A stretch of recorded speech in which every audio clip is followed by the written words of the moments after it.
السلام علیکم ورحمۃ اللہ وبرکاتہ۔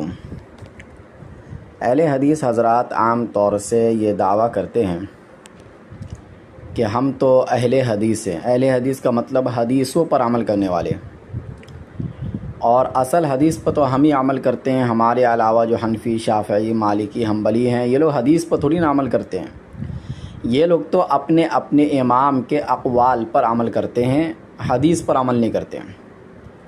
ہمارا دو اصول ہے، قال اللہ قال الرسول۔ اللہ جو کہے ہم اس کو مانتے ہیں، رسول جو کہے ہم اس کو مانتے ہیں، اماموں کے اقوال کو ہم نہیں مانتے ہیں۔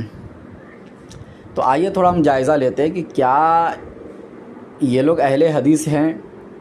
کیا یہ لوگ ساری حدیثوں پر عمل کرتے ہیں یا بعض حدیثوں پر عمل کرتے ہیں؟ اور کیا بعض حدیثوں پر عمل کرنے کی وجہ سے ان کو اہل حدیث کہا جا سکتا ہے یا نہیں؟ تو دیکھیے، غیر مقلدین رفع الیدین کی احادیث کو لیتے ہیں، چونکہ یہ ان کے مسلک کے مطابق ہے اور حنفی کے خلاف ہیں۔ ان کو اصل دشمنی حنفیوں سے ہے، تو حنفیوں کے خلاف جو بھی عمل ملے گا سب کو لے لیتے ہیں۔ تو رفع الیدین کی احادیث کو لیتے ہیں، جبکہ ترک رفع الیدین کی تمام احادیث کو یہ لوگ رد کر دیتے ہیں۔ حالانکہ وہ حدیث بھی صحیح ہے، جب موضوع آئے گا تو میں انشاءاللہ وہاں پر وضاحت کروں گا کہ وہ حدیث کیسے صحیح ہے۔ امام ترمذی نے اس حدیث کو صحیح کہا۔ بہت سے فقہا، صحابہ، تابعین کا ترک رفع الیدین پر عمل رہا ہے، تو عمل صحابہ کا ہے، تابعین کا ہے، تبع تابعین کا ہے، تو مطلب حدیث صحیح ہے، جبھی تو اس کے اوپر عمل ہوا۔ لیکن ان احادیث پر ان کا عمل نہیں ہے۔ نماز میں فاتحہ پڑھنے والی احادیث کو یہ لوگ لیتے ہیں، جبکہ ترک قرات خلف الامام والی احادیث کو یہ لوگ رد کر دیتے ہیں، جبکہ وہ بھی مسلم کی حدیث ہے۔ اور اس پر تو قرآن کریم کی آیت بھی ہے کہ جب قرآن پڑھا جائے تو تم خاموش رہو، غور سے سنو۔ تو یہ قرآن کی آیتوں کو بھی رد کر دیتے ہیں، حدیثوں کو بھی رد کر دیتے ہیں۔ صرف ایک حدیث کو لے لیتے ہیں جس میں نماز میں فاتحہ پڑھنے والی حدیث ہے۔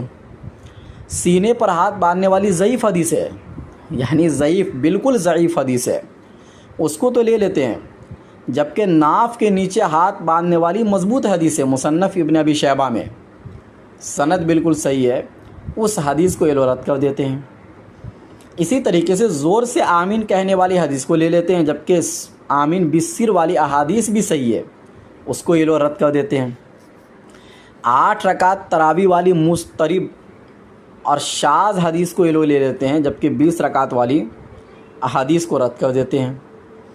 طلاق ثلاثہ پر، یعنی ایک مجلس کی 3 طلاق 3 ہوتی ہے، یہ حضرات کہتے ہیں کہ ایک مجلس کی 3 طلاق 1 ہوتی ہے، اس پر ضعیف حدیث کو لیتے ہیں، جبکہ صحیح احادیث آثار صحابہ اور اجماع صحابہ کو یہ لوگ رد کر دیتے ہیں۔ حدیث یعنی بخاری کی حدیث کو رد کر دیتے ہیں، آثار صحابہ یعنی صحابہ کے فتاویٰ کو رد کر دیتے ہیں، اور اجماع صحابہ کو رد کر دیتے ہیں۔ اسی طرح دیگر مسائل جہاں احادیث میں بظاہر تعارض ہو، وہاں یہ بعض کو لیتے ہیں، بعض کو رد کر دیتے ہیں۔ اور اس عمل کو انہوں نے عمل بالحدیث کا نام دیا، اور خود کو یہ بڑے فخر سے اہل حدیث بتاتے ہیں۔ اس سے حضرت امین اوکاڑوی رحمۃ اللہ علیہ کا ایک واقعہ یاد آیا۔ فرماتے ہیں کہ ایک دن ایک صاحب میرے پاس تشریف لائے، اپنا تعارف کراتے ہوئے کہنے لگے، میں نے قرآن و حدیث کا خوب مطالعہ کیا ہے۔ میں نے کہا کہ کتب احادیث میں بعض ایسی احادیث میں ملتی ہے جو بظاہر آپس میں متعارض معلوم ہوتی ہے، تو وہاں آپ باری باری ہر 2 احادیث پر عمل کرتے ہیں، یا ان 2-3 احادیث میں سے کسی ایک کو راجح قرار دے کر اس پر عمل کرتے ہیں اور دوسری احادیث پر عمل ترک کر دیتے ہیں؟ کہنے لگا کہ سب پر تو کوئی بھی عمل نہیں کر سکتا، آخر راجح پر ہی عمل ہوگا اور مرجوع احادیث متروک العمل ہوگی۔ میں نے کہا بعض احادیث کو راجح، بعض کو مرجوع اللہ اس کے رسول قرار دیتے ہیں، یا آپ احادیث کے رد و قبول میں اپنی غیر معصوم رائے سے کام لیتے ہیں؟ یقیناً آپ اپنی یا کسی اور امتی کی رائے پر چلتے ہیں، تو پھر اپنے آپ کو اہل حدیث کیوں کہتے ہیں؟ کام رائے سے ہو اور نام اہل حدیث۔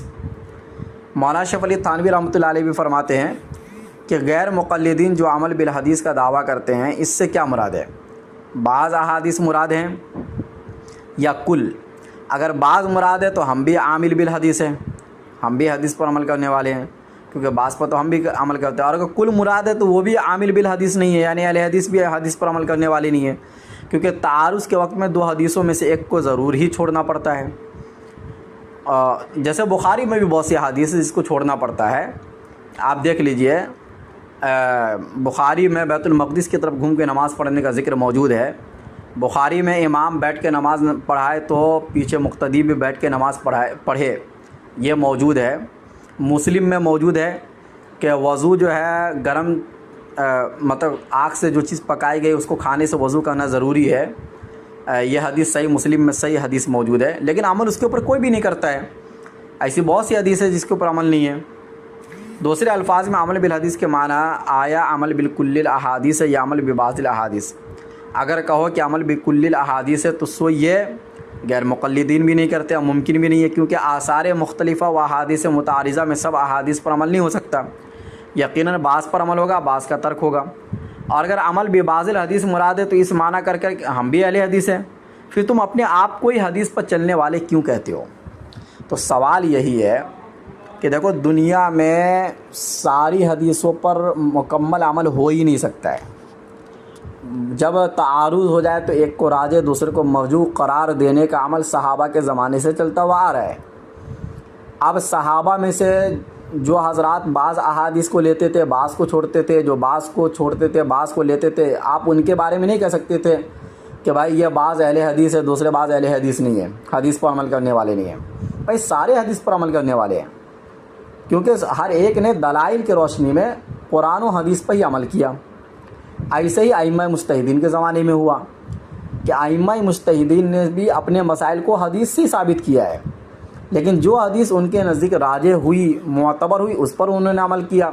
جو ان کو یہ لگا کہ یہ حدیث مرجوح ہے اور یہ منسوخ ہے، اس پر انہوں نے عمل نہیں کیا، لیکن دوسرے ائمہ کی نظر میں وہ حدیث منسوخ نہیں ہوئی، ناسخ سمجھی گئی، کیونکہ اس کے اوپر صراحت کے ساتھ کوئی قرآن و حدیث میں دلیل نہیں ہے نا کہ یہ ناسخ ہے یا منسوخ ہے۔ ناسخ منسوخ تو یہ تو تاریخ سے پتہ چلتا ہے، تاریخ میں اختلاف بھی ہوتے بعض مرتبہ، یا صحابہ کے اقوال سے پتہ چلتا ہے کہ یہ ناسخ منسوخ ہے، لیکن اس میں بھی اختلاف ہوتے بعض مرتبہ۔